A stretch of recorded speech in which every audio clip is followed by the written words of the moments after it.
याच्या पुढच्या निबंधाकडे आपण वळतोय.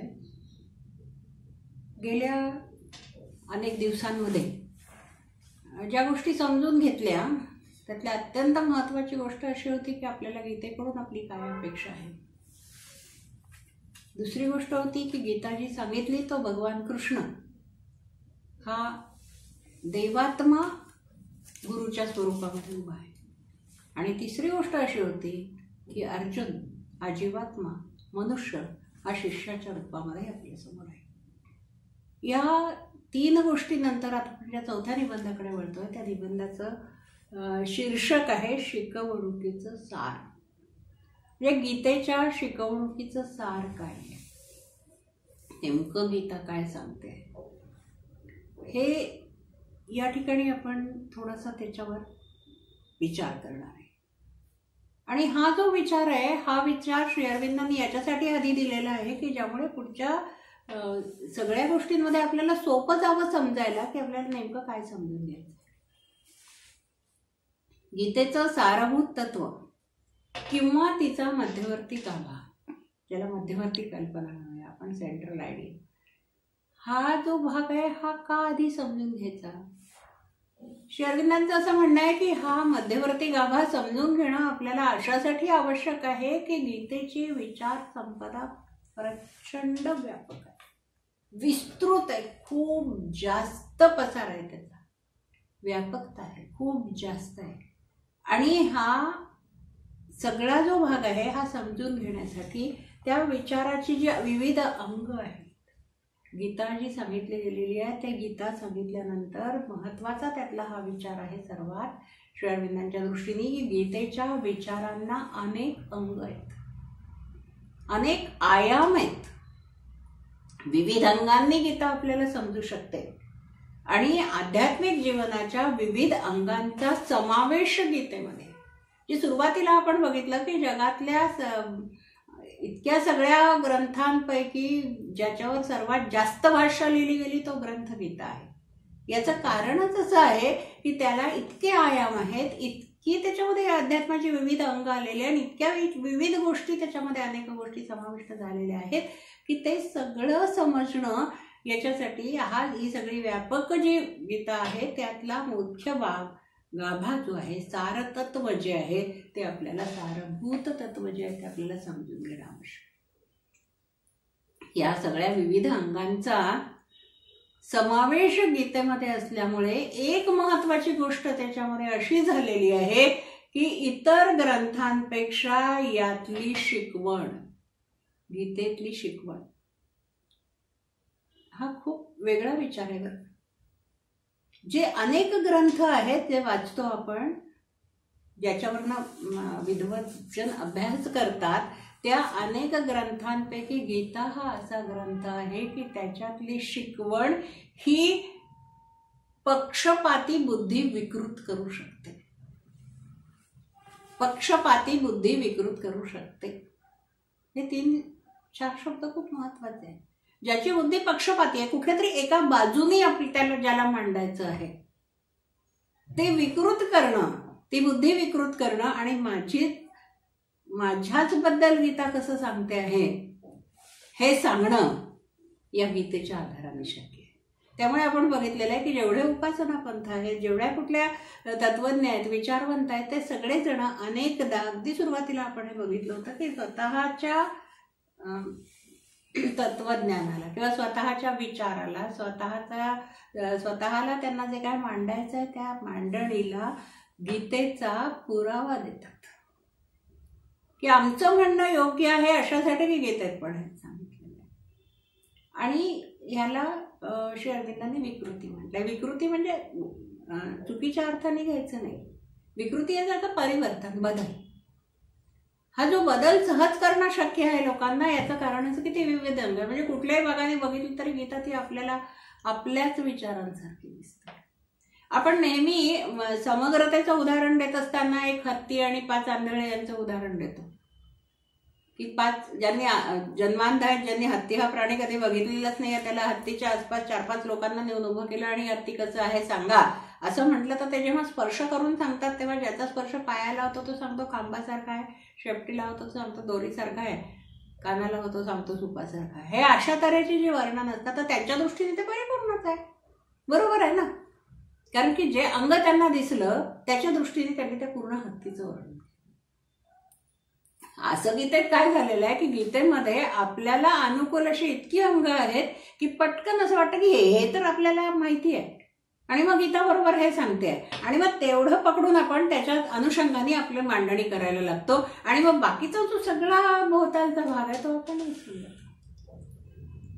ती गोष्ट आपल्या मनासारखी असणारी पटकन जी गोष्ट आपल्याला दिसते ती आपण पकडतो, आणि हो हे बरोबर आहे, हे आमच्या ह्याच्यासारखं आहे बरं का, आमच्या विचारांसारखं आहे, आणि मग त्या विचारसरणीला धरून आपण पुढे जातो. म्हणून त्यांनी असं म्हटलेलं आहे की या गीतेची जी विविध अंग आहेत, अभिन्न अंग आहे आणि अनेक अंग आहे, अनेक आयाम आहेत, हे सगळे वेगळे वेगळे दृष्टिकोन देतात.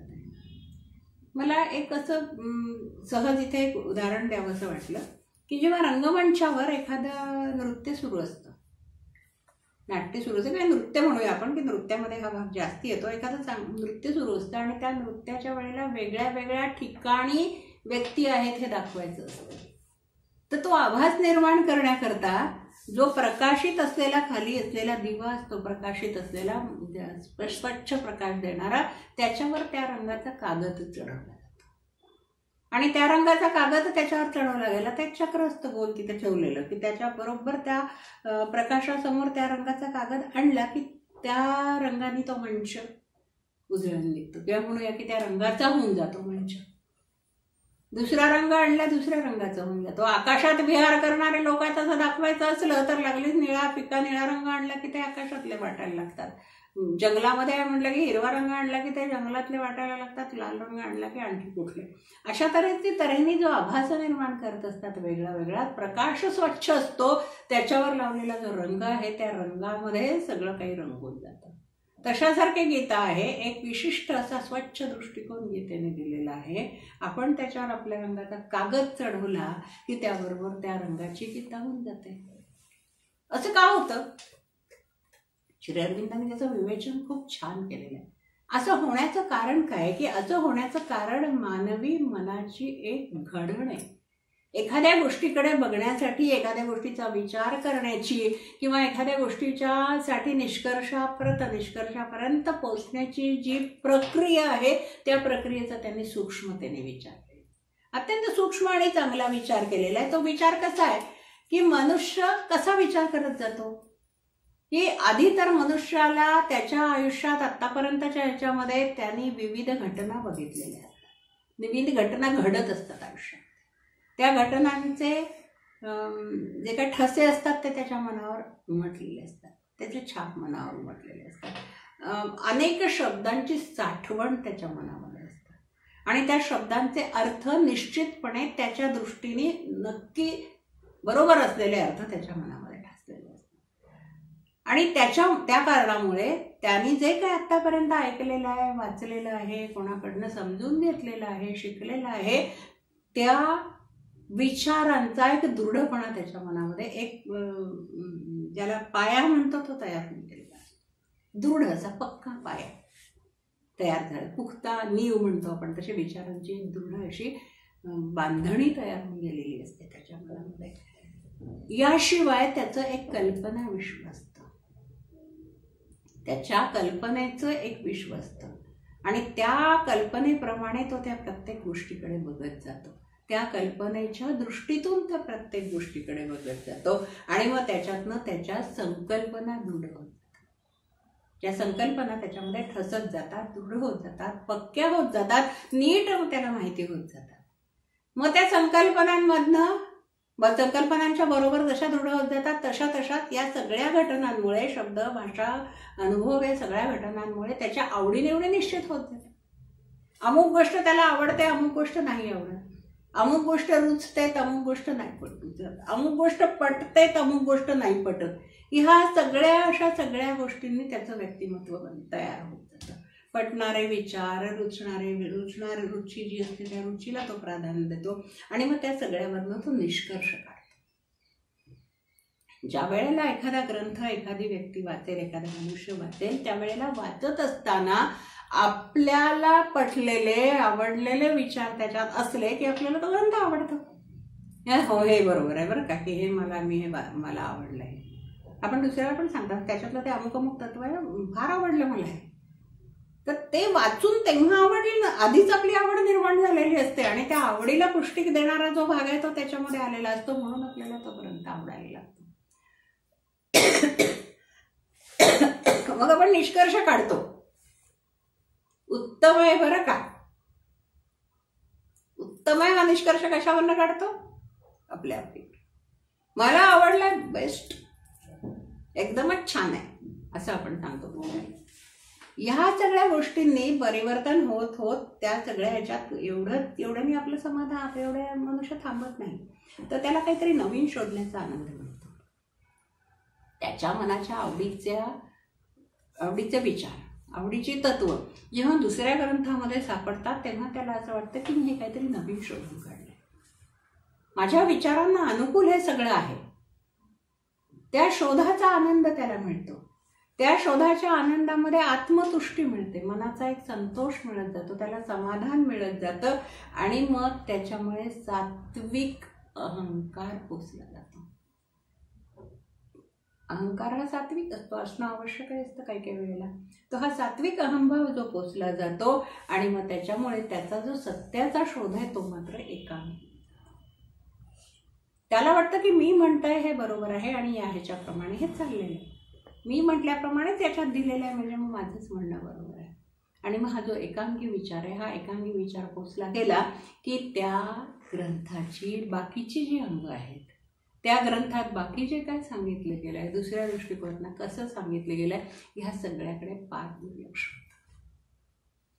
हे होऊ नये म्हणून गीतेच्या शिकवणुकीचं सार तत्व किंवा त्याचा जो गाभा आहे, मध्यवर्ती गाभा, तो आपल्याला समजून घेणं आवश्यक आहे असं श्री अरविंद म्हणतात. त्यांनी वाक्य याच्यासाठी छान, हा जो सगळं मी एवढं सांगितलं त्याच्यासाठी छान शब्दांमध्ये त्यांनी वर्णन केलं. गीतेची रचनाच अशी आहे की कोणालाही आपल्या पंथाला गीतेचा सर्वात अधिक आधार आहे हे दाखवणं सोपं जातं. गीतेची रचनाच अशी आहे की कोणालाही आपल्या पंथाला गीतेचा सर्वात अधिक आधार आहे हे दाखविणे सोपे जाते. गीतेत आपलाच पंथ प्रतिपादला आहे असे म्हणणे सोपे जाते. याकरता गीतेच्या एका विशिष्ट अंगावर विशेष जोर द्यायचा. हे आपल्या पक्षाला अनुकूल आहे त्याला विशिष्ट अंगावर विशेष जोर द्यायचा. एखाद्या विशिष्ट गीता वचनावर, महत्वाच्या वचनावर जोर द्यायचा आणि गीतेच्या 18 अध्यायातील बाकीचा मजकूर मागे टाकायचा.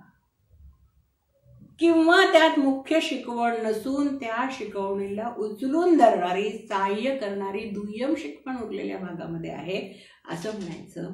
एवढंच काम कोणत्याही पंथाच्या पुरस्कर्त्याला करावं लागतं. किती छान आणि असं स्पष्ट करून सांगितलंय, स्पष्ट शब्दामध्ये त्यांनी व्यक्त केलेलं आहे की कसं होतं गीतेच्या बाबतीमध्ये. आणि हे असं होतं तर त्या निरनिराळ्या ठिकाणी निरनिराळ्या गोष्टींमध्ये होत असतं, निरनिराळ्या पंथांमध्ये होतं. आणि कशा पद्धतीने या पंथांचे रंग गीतेला चढलेले आहेत हे त्यांनी वेगळ्या वेगळ्या ह्याच्यामध्ये उदाहरणाद्वारे दाखवलेलं आहे. तर ते काही महत्वाचे पंथ आज आपण बघूया की कसे रंग चढवले. पहिला जो आहे तो संन्यास धर्माचा पुरस्कर्ता पंथ. संन्यास धर्माचा पुरस्कर्ता पंथ आहे तो असं म्हणतो की गीतेमध्ये कर्मयोग नाहीये, संन्यास योग आहे. संन्यासच घ्यायला सांगितलंय. कर्मयोग असला तर तो संन्यासाला पूरक अशी कर्म सांगितलेली आहे. संन्यस्त वृत्तीला पूरक अशी कर्म सांगितलेली आहेत आणि त्याच्यासाठी म्हणजे कामना अंतरातील सोडून सारखं की आपल्या याच्यातलं सर्व काही सोडून द्यायचंय आणि ह्याचं करायचंय. म्हणून संन्यासाच्या पुरस्कर्त्यांनी गीता प्रामुख्यानं कर्मयोग शिकवत नाही.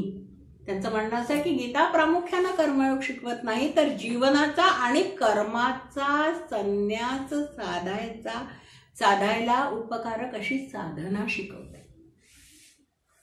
म्हणजे काय झालं की आपल्याला अनुकूल अशी ती भाषा वळवून घेतली, आपल्याला हवी तशी ती भाषा वळवून घेतली म्हणून कर्म विशिष्ट रीतीने करायला शिकवते अशी बाजू मांडायला सुरुवात केली की गीता ही संन्यास धर्माची महत्वाची अशी उपलब्धी होते की संन्यास धर्मासाठी सांगितलेलं. संन्यास हा शब्द गीतेमध्ये इतक्या वेगळ्या वेगळ्या प्रकारांनी, वेगळ्या वेगळ्या पद्धतीने, वेगवेगळ्या अर्थांनी, वेगळ्या वेगळ्या संदर्भांनी उपयोगात आलेला आहे. या सगळ्या गोष्टीकडे मग दुर्लक्ष केलं जातं. आणि आम्हाला जे म्हणायचं आहे त्याप्रमाणे ते कसं आहे हे त्याच्यावर ते गीतेवर ते लादलं जातं. दुसरा पंथ त्यांनी म्हटलंय भक्तिमार्ग. भक्तिमार्गीयांनी पण गीता आपल्या वेठीस धरली आहे. अत्यंत स्पष्ट वक्ते आहेत श्री अरविंद. भक्तिमार्गीयांनी पण गीता आपल्या वेठीस धरली आहे. गीतेत केवळ भक्तीची शिकवण आहे असे ते म्हणतात. गीतेत अद्वैत प्रतिपादक भाग आहे तो लपवून ठेवतात. सॉरी, गीतेत अद्वैत प्रतिपादक भाग आहे तो ते लपवून ठेवतात. एकमेव सर्वात्म्याचे ठिकाणी शांतीपूर्ण विलीनतेला गीता उच्च स्थान देते ही गोष्ट ते दडवून ठेवतात. निदान या गोष्टींना ते गौण स्थान देतात. ही गोष्ट खरी आहे की गीतेत भक्तीवर दिलेला जोर एकदम लक्षात भरण्यासारखा आहे, लक्षात येण्यासारखा आहे. विश्वातील दिव्य तत्वाच्या ईश्वर म्हणजे स्वामी आणि पुरुष म्हणजे आत्मा या स्वरूपावर गीता जोर देते आहे. गीतेत पुरुषोत्तम विषयक विशेष तत्वज्ञान आहे. क्षरपुरुष आणि अक्षरपुरुष या दोहोतून श्रेष्ठ असा हा पुरुषोत्तम असून विश्वाशी त्याचा संबंध आपण ईश्वर विश्वेश्वर या शब्दाने दाखवतो. पुरुषोत्तम विषयक तत्वज्ञानावरही गीता जोर देते. गीतेत भक्तीवर आणि उपनिर्दिष्ट इतर गोष्टींवर दिलेला जोर ही एकदम लक्षात भरणारी अगदी जिव्हाळ्याची गोष्ट आहे. तथापि हा जो ईश्वर आहे तोच अखिल ज्ञानाची परिसीमा जेथे होते तो परमात्मा आहे आणि तोच अधियज्ञ करतो आहे. सर्व कर्मे जेथे आम्हाला पोचवतात तो यज्ञाचा भोगता तोच आहे. प्रेमाचा भक्ती आणि स्वामी भक्तीचा स्वामीही तोच आहे. या सगळ्या गोष्टी केवळ भक्ती मार्गासाठी उपयोगात आणल्या जातात, लावल्या जातात. श्री अरविंदांची ही निरीक्षण आहेत. प्रत्येक गोष्टीचा परिपूर्ण अभ्यास करून प्रत्येक पंथाचा, प्रत्येक मार्गाचा, प्रत्येक उपासना पद्धतीचा व्यवस्थित मूलभूत अभ्यास करून, अध्ययन करून आणि त्याच्यावर विचार करून त्यांनी या ठिकाणी म्हटलेलं आहे. हा जो विचार आहे त्यांनी मांडलेला प्रत्येक पंथासाठी हा खरंच अत्यंत महत्वाचा असा विचार आहे. त्याच्या पुढे आता ते आधुनिक अभ्यासकांकडे वळतात. ही कर्मपर सांगितलेली गीता संन्यास मार्गांनी, संन्यास मार्गाच्या पुरस्कर्त्यांनी कशी स्वतःच्या दिशेने वळवून घेतली आहे ते सांगतात. भक्ती मार्गावर जोरच दिलेला आहे गीतेत, त्यामुळे तो काही प्रश्नच उद्भवत नाही असंही त्यांचं म्हणणं आहे. आणि आधुनिक विचारांच्या बाबतीमध्ये त्यांनी म्हटलंय अलीकडे आधुनिक मत, आधुनिक विचार करणारे मत, याला त्यांनी युरोपीय मन असं म्हटलेलं आहे. आधुनिक विचार करणारे जे लोक आहेत ज्यांच्यावर युरोपीय अध्ययनाचा जास्त पगडा आहे. वास्तविक त्यांच्या स्वतःवर सुद्धा होता, अगदी लहानपणापासून होता, पण या सगळ्या गोष्टींच्या पलीकडे जाऊन त्यांनी अभ्यास केला. अत्यंत निरपेक्षपणे अभ्यास केलेला आहे आणि प्रत्येक गोष्ट ही पारखून घेतलेली आहे. त्याच्यावरनं ते म्हणतात आहे की आधुनिक गीता कर्मावर सतत जोर देते. म्हणजे गीतेमध्ये कर्मावर सतत जोर देते. याचा उपयोग आधुनिक लोकांनी कसा करून घेतलाय. गीता हे कर्मयोगाचे शास्त्र आहे. कर्ममार्गावर प्रकाश पाडणारे शास्त्र आहे, कर्मशास्त्र आहे असे आधुनिक आग्रहाने प्रतिपादू लागले आहेत, आग्रहाने सांगू लागले. गीता हे कर्माचे शास्त्र निसंशय आहे. याच्याबद्दल श्री अरविंदांनाही शंका नाही. त्यांचं म्हणणं की गीता हे कर्मावर ते शास्त्र निसंशय आहे, पण ते अशा कर्माचे शास्त्र आहे की ज्या कर्माचे पर्यावसन ज्ञानात होते, अर्थात आध्यात्मिक साक्षात्कार आणि शांतीत होते. जी कर्मे भक्तीच्या प्रेरणेतून उदयास येतात, अर्थात स्वतःचे सर्व अस्तित्व प्रथम पुरुषोत्तमाच्या हातात आणि नंतर त्याच्या अस्तित्वात जाणीव पुरस्सर समर्पण करणाऱ्या भक्तीच्या भावनेने जी कर्म केली जातात, अशा कर्मांचं शास्त्र गीता आहे. नुसत्या सर्वसाधारण कर्मांचं शास्त्र गीता नाहीये. कर्तव्य कर्म केलं म्हणजे गीता समजली असं नव्हे. कर्म हा शब्द ते पुढे म्हणतात आहे, कर्म हा शब्द आधुनिक ज्या अर्थाने वापरतात त्या अर्थाने ते कर्माचे शास्त्र नाही.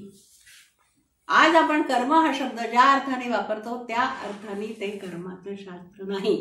स्वार्थी, परार्थी, वैयक्तिक, सामाजिक, मानवहितातिक विषयक हेतूंनी, तत्वांनी, साध्यांनी प्रेरणा दिलेले कर्म असा आधुनिकांचा कर्म या शब्दाचा अर्थ आहे. या अर्थाने गीता हे कर्माचे शास्त्र नाही. किती बारीक बारीक गोष्टींचा विचार. गीतेत कर्मयोग सांगितलाच आहे. हा कर्मयोग गीता रहस्यामध्ये उलगडून सांगितला लोकमान्य टिळकांनी, विशेषत्वाने सांगितलेला आहे. आणि असं असताना सुद्धा इतक्या बारकाईने अभ्यासून श्री अरविंदांनी म्हटलेलं आहे की आधुनिक लोकांच्या मताने कर्म म्हणजे काय? आपल्या स्वतःसाठी केलेलं, दुसऱ्यासाठी केलेलं, वैयक्तिक कर्म, सामाजिक कर्म, मानवहिताच्या दृष्टीने केलेलं कर्म म्हणजे कर्मयोग असं नाही. स्पष्ट शब्दाने म्हटलेलं आहे की गीता हे व्यावहारिक नीतीचे शास्त्र नाही. व्यावहारिक नीती सांगणारं शास्त्र गीता नाही.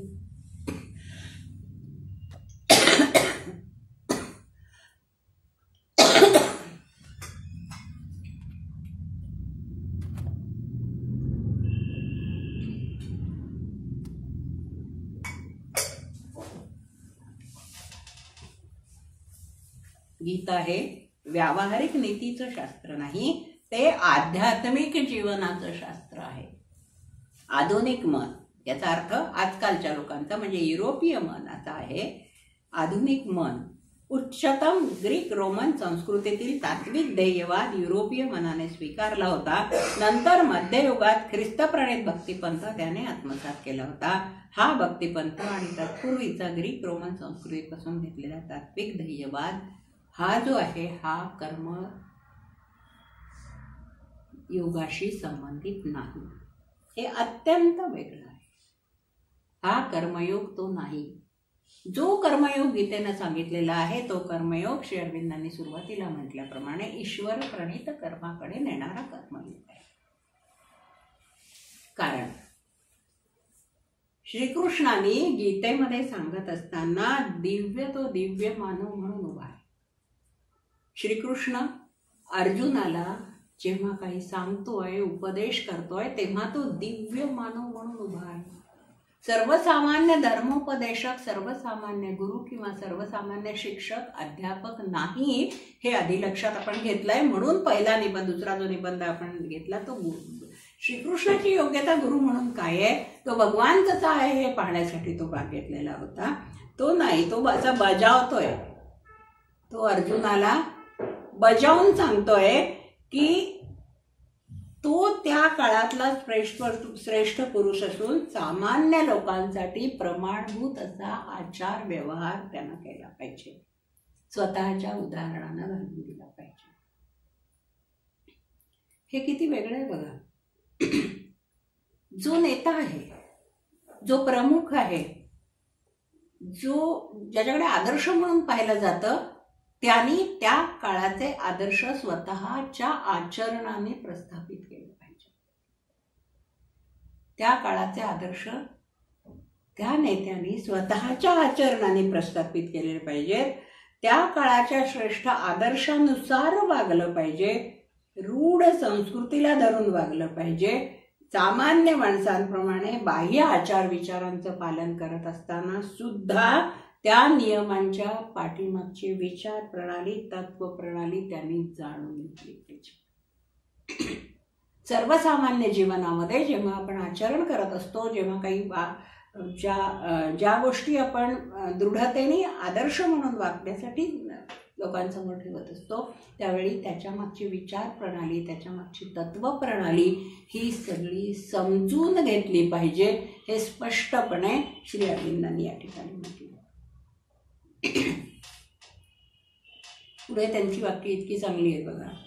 आधुनिक मनाने व्यावहारिक प्रेरणांच्या वर्गातून दोन सारभूत वस्तूंना म्हणजे ईश्वराला, सनातन परमात्म्याला आणि आध्यात्मिकतेला किंवा ईश्वरमय अवस्थेला बहिष्कृत केला आहे. आधुनिक मनाने या दोन गोष्टी काढून टाकले आणि गीतेत तर या वस्तूंना, या कल्पनांना प्रमुख स्थान दिले. गीतेमध्ये आध्यात्मिक विचाराला आणि ईश्वराला प्रमुख स्थान दिलेलं आहे. आधुनिक मन केवळ मानवतेत राहते. ईश्वरात राहून विश्वाकरता जगावं असं गीता शिकवते. गीता हे सांगते की तुम्ही ईश्वरात राहा, म्हणजे ईश्वरचरणी राहा, पण जगा मात्र जगासाठी. काम जे करा ते जगासाठी करा. आधुनिक मन बुद्धीत, हृदयात, प्राणातच केवळ राहते. आत्म्यात, चैतन्यात राहावं असं गीता शिकवते. या सीमारेषा खूप पुसट आहेत, अस्पष्ट आहेत. आपल्याला असं वाटत असतं की आपण हे सगळं याच पद्धतीने करतोय ज्या पद्धतीने गीतेमध्ये सांगितलेलं आहे, परंतु प्रत्यक्षामध्ये त्याच्यामध्ये एक अस्पष्ट अशी, अस्फुट अशी एक सीमारेषा आहे, जी सीमारेषा आपल्याला अलीकडच्या किंवा पलीकडल्या कुठल्या तरी एका दिशेला नेऊ शकते. त्यातली अलीकडची जी सीमारेषा आहे ती आधुनिक मताची आहे, आणि पलीकडची जी सीमारेषा आहे ती प्रत्यक्ष गीतेच्या शिकवणीची आहे, आणि ते गीतेचं सारभूत तत्व आहे. ईश्वरात राहून विश्वाकरता जगावे असं गीता शिकवते. ईश्वरचरणी राहायचं, पण जगायचं मात्र सगळ्या विश्वासाठी, म्हणजे व्यष्टीपेक्षा समष्टी मोठी, माझ्यापेक्षा माझा समाज मोठा, माझ्या समाजापेक्षा माझं राष्ट्र मोठं, माझ्या सुखापेक्षा किंवा माझ्या सगळ्या चांगल्या गोष्टींपेक्षा देशाचं, विश्वाचं कल्याण हे अत्यंत महत्त्वाचं आहे. हे गीता शिकवते आहे. हे कसं शिकवते ते पुढच्या सगळ्या अनेक उदाहरणांमधनं आपल्याला पुढे जसं आपण पुढे जाऊ तसं बघायला मिळेल असं गीता शिकवते. आणि हे सगळं शिकवत असताना काळाच्या नित्य बदलणाऱ्या ओघात आधुनिक मन राहत असतं, पण नित्य आत्मवस्तूच्या ईश्वराच्या ठिकाणी, शाश्वत गोष्टीच्या ठिकाणी त्यांनी राहावं असं गीतेचं म्हणणं आहे.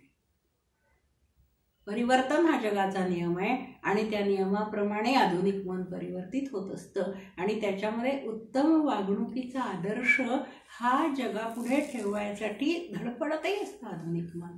पण हे धडपड करत असताना ईश्वरात राहून विश्वाच्या कल्याणासाठी जगणं हा जो महत्त्वाचा भाग आहे, हा अधोरेखित करणं विसरून गेलेला असतं. हा अधोरेखित करणं अत्यंत महत्त्वाचं असं हे मुद्दाम मी याच्यातनं, कारण त्यांचे शब्द आपल्यापर्यंत पोहोचलेच पाहिजेत म्हणून मी मुद्दाम त्यांचे शब्द वापरते. खूप छान आहेत हे शब्द, आपल्याला मनाला भिडतात ते.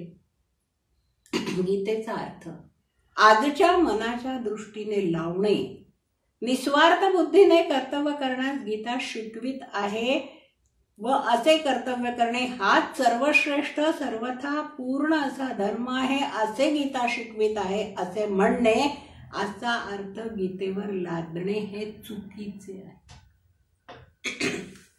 हा अर्थ चुकीचा आहे. गीतेचा हा अर्थ असू शकत नाही. गीता ज्या प्रसंगाला धरून सांगितली गेली आहे त्या प्रसंगाचा थोडा विचार केला असता ही गोष्ट कळून येईल. प्रसंग असा आहे की कर्तव्याच्या संबंधित विविध कल्पनांचा एकमेकींशी संघर्ष उत्पन्न झाला आहे. कर्तव्याच्या संबंधात जी विविध संकल्पना आपल्या मनामध्ये असतात, कल्पना असतात, त्यांचा एकमेकांशी संघर्ष निर्माण झालेला आहे. व्यक्तींचा संघर्ष झालेला नाही आहे. अर्जुनाच्या मनांच्या वेगळ्या वेगळ्या कल्पना स्थित होता, त्यांचा संघर्ष झालेला आहे. म्हणून ते म्हणतात आहे की कर्तव्याच्या संबंधित विविध कल्पनांचा एकमेकींशी संघर्ष झालेला आहे. या संघर्षातून वाट सापडेनाशी झाली. हे सुंदर शब्द आहे. या संघर्षातून वाट सापडेनाशी झाली आहे. मानव मनाने रचलेली, एरवी उपयोगी पडत असलेली बौद्धिक नैतिक नियमांची, कर्तव्यांची इमारत सर्वच्या सर्व कोसळली. किती द्रष्ट वाक्य आहे, द्रष्ट्याने लिहिलेलं वाक्य. आज ती स्थिती झालेली आहे निर्माणात. सगळ्या मूल्यांच्या संदर्भामध्ये हेच झाले. इतकी पडझड झालेली आहे की ती इमारतच पूर्ण कोसळून गेली आणि नेस्तनाबूत झाली. आणि असे झाल्याने आगतिक होऊन अर्जुन कृष्णाकडे शिष्य म्हणून धाव घेऊन त्याला विनवित आहे की मला या प्रसंगी कर्तव्य कळत नाही. मी जे करणे निश्चित श्रेयस्कर असेल ते तू मला सांग.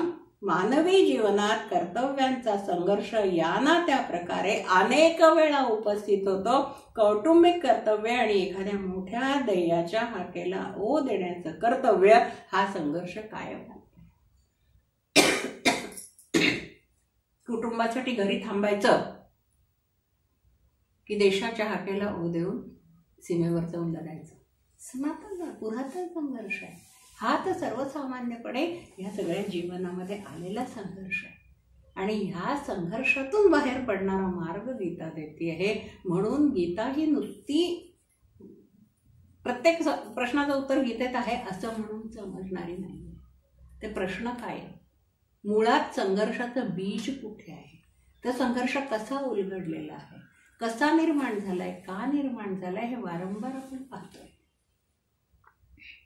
निस्वार्थीपणे सामाजिक कर्तव्ये करावी ही गीतेची शिकवण नसून, म्हणजे करू नका असं नाही म्हटलेलं गीतेने, पण फक्त तेवढंच नाही आहे. निस्वार्थपणे सामाजिक कर्तव्य करावीत ही गीतेची प्रमुख शिकवण नसून दिव्य जीवन जगावे, केवळ ईश्वर शरण होऊन राहावे, याकरता जरूर तर सर्व धर्म सर्व कर्तव्य बाजूला ठेवावे अशीच गीतेची शिकवण आहे. या शिकवणीशी पूर्णपणे जुळणारे असे बुद्ध, रामकृष्ण, विवेकानंद यांचे दिव्य कर्ममय जीवन होते. हे वेगळे सांगायला नको. त्या विशेष जीवनांचे गीता कर्मावर जोर देते. कर्मसन्यासापेक्षा कर्मयोग चांगला असं सांगते. कर्माचा संन्यास घ्यायचा नाही. संन्यास वृत्तीचा असतो, कर्माचा कुठे असतो. कामं, हातातली कामं टाकून जंगलात जाऊन राहायचं असं गीतेने कधीच सांगितलेलं नाही आहे. कर्मसन्यासापेक्षा कर्मयोग चांगला असं सांगते. तरी कर्मसन्यास केव्हाच कोणीही करू नये अशीही गीतेची शिकवण नाहीये. म्हणजे एकांगी नाही आहे की त्यांनी हे सांगितलं म्हणून हे नाही करायचं, ते सांगितलं म्हणून निस्वार्थपणे समाजसेवा करू नका करणं ही एकमेव शिकवण नाहीये म्हटल्यानंतर मग स्वार्थीपणानेच समाजसेवा करावी असा त्यातनं अर्थ निघत नाही. असे उलटे सुलटे अर्थ काढायचे नसतात. एक मार्ग म्हणून कर्मसन्यास गीतेला मान्य आहे. कर्म टाकून, संसार टाकून, कर्तव्य टाकून ईश्वर मिळेल अथवा ईश्वर प्राप्ती होणारच नाही अशी तुमची प्रामाणिक समजूत असेल, विशुद्ध हृदयातून जोराची हाक तुम्हाला येत असेल, तर संसाराची, कर्तव्याची, सर्व कर्मांची होळी करून मोकळे व्हा. कारण ईश्वराची हाक ऐकलीच पाहिजे. सर्व कर्तव्यात ते श्रेष्ठ कर्तव्य आहे. इतर कोणत्याही कर्तव्यांची तुलना या सर्वश्रेष्ठ कर्तव्याशी होऊ शकत नाही असं गीता. खूप छान आहे. अंतरातून येणारी जी हाक आहे परमेश्वराची, ती हाक जर तुम्हाला सांगत असेल की उठा आणि घरदार सोडून जा, तर तो गेलाच सिद्धार्थ आणि बुद्ध झाला. सावधान म्हटल्यावर रामदासस्वामी पळाले, कारण की ईश्वराची हाक त्यांना ऐकू आली होती आणि त्यावेळेला त्यांच्या लक्षात आलेलं होतं की हे नाही आहे, माझ्यासाठी नाही आहे. पण हे असे मोजके लोक असतात. अशी व्यक्तिमत्व वेगळी असतात आणि त्या व्यक्तिमत्वांना ईश्वराची हाक जी ऐकू येते ती अत्यंत महत्वाची हाक असते. ती हाक सर्वसामान्य माणसांनी त्यांच्या त्यांच्या दैनंदिन कर्तव्याच्या, व्यावहारिक कर्तव्याच्या संदर्भामध्ये ऐकली पाहिजे. तर कुठे जाऊन गीता मला समजली असं आपल्याला म्हणतात. गीतेचं हे सारभूत तत्व आणि जो गाभा आहे याच्यातला काही भाग आपण बघितला. उरलेला भाग आणखी काही पुढच्या ह्याच्यामध्ये आपण बघूया. आज आता इथे थांबूया. धन्यवाद.